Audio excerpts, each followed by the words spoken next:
partager avec vous qui vous êtes. Vous êtes le directeur, j'allais dire évidemment, de la Maison des Arts de Rufisque, la Maison des Arts by Badiaga, à Rufisque. Moi, j'ai une formation d'urbaniste de départ, mais c'est la ville. Et la ville aussi, on nous apprend, nous les urbanistes, que la ville n'est pas uniquement technique, elle est aussi culturelle.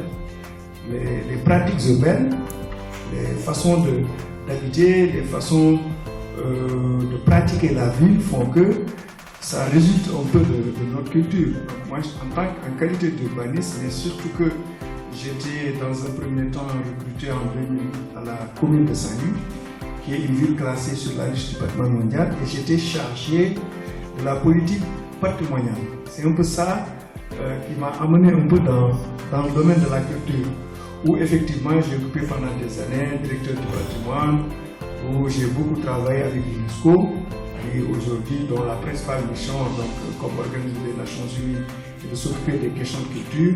Voilà, c'est comme ça que je suis arrivé dans la culture.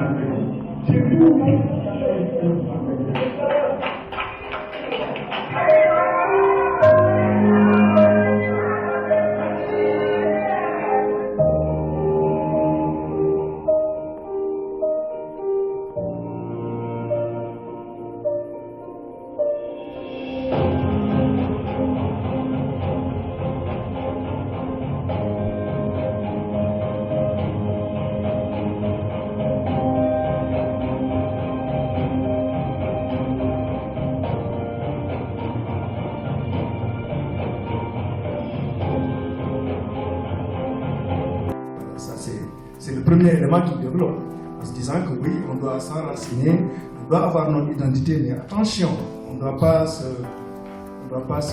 dévoyer finalement. Pas se dévoyer, mais on ne doit pas se recroqueviller voilà, sur nous-mêmes. On doit s'ouvrir aux apports féconds du monde.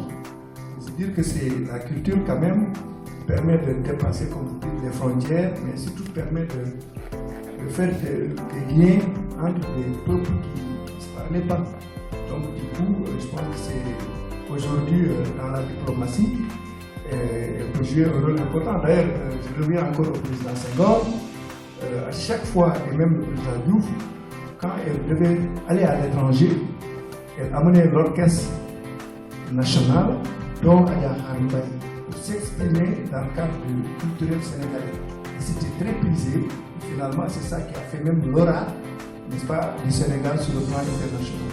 Pour dire que c'est des aspects, la culture quand même est très importante dans le cadre disons, du dépassement des frontières.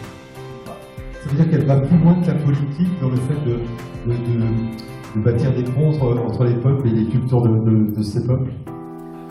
Disons oui, parce que aussi parfois la politique divise plus que la culture. Aujourd'hui, c'est déjà la violence sociale aujourd'hui. Voilà, c'est ça. C'est vrai que la culture, elle est plus ouverte. La politique, surtout, comme on dit, c'est des intérêts.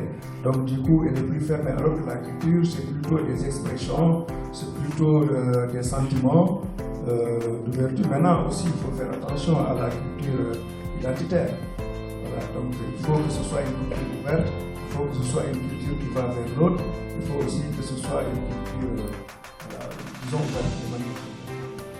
Alors justement, est-ce que vous avez un exemple ou un souhait de projet qui permet justement via la culture de rapprocher les peuples, qu'ils soient français ou peut-être francophones? On pourra parler de Belgique, je crois, c'est un territoire que vous connaissez. Oui, mais je pense que ça, quand même, on peut donner des exemples, mais je peux vous en citer deux. Un exemple à Rufisque, un autre exemple aussi à Saint-Louis. C'est obligé à chaque fois de faire référence à Saint-Louis parce que une partie de mon expérience professionnelle, en tout cas de mon parcours, des années professionnelles, je les ai faites à Saint-Louis. Et le Festival international de jazz de Saint-Louis, que vous connaissez, que beaucoup de gens connaissent. D'ailleurs, je pense qu'il y a des études qui ont démontré que c'est l'un des événements les plus connus au monde. Par exemple, quand on organise le Festival de jazz, les gens viennent des États-Unis, viennent de sais pas, du Canada, de la France, de la Belgique, un peu partout. Et même dans le cadre de ce festival-là, sur le plan culturel, le festival de jazz Saint-Louis Jazz, qui est l'association qui la porte, a mis un partenariat avec les gens qui organisent le festival de jazz de Liège. Et chaque année, par exemple, il y a des jazzman de Liège qui participent à l'édition de Saint-Louis et vice-versa. À Saint-Louis, il y a Tengue Top et Pick-up qui pratiquement depuis 2 ou 3 ans, n'est-ce pas, échangent un peu dans le cadre culturel où il y a des artistes de Tengue qui viennent à Nantes. Et je pense même en octobre, il y aura des artistes de Pick-up qui vont aller à Rufisque, faire des résidences, faire des hip-hop, etc. Voilà, on peut multiplier des exemples, mais pour dire que déjà dans le cadre de la coopération avec Nantes, ça ce sera un volet très fort. C'est qui est la raison de ça, qui rayonne à travers le monde.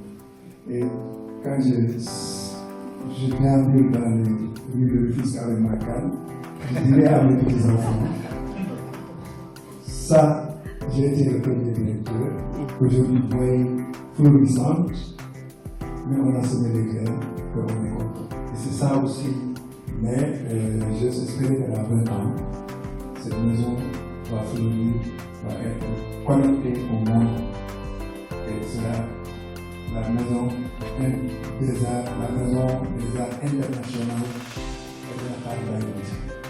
Merci beaucoup infiniment.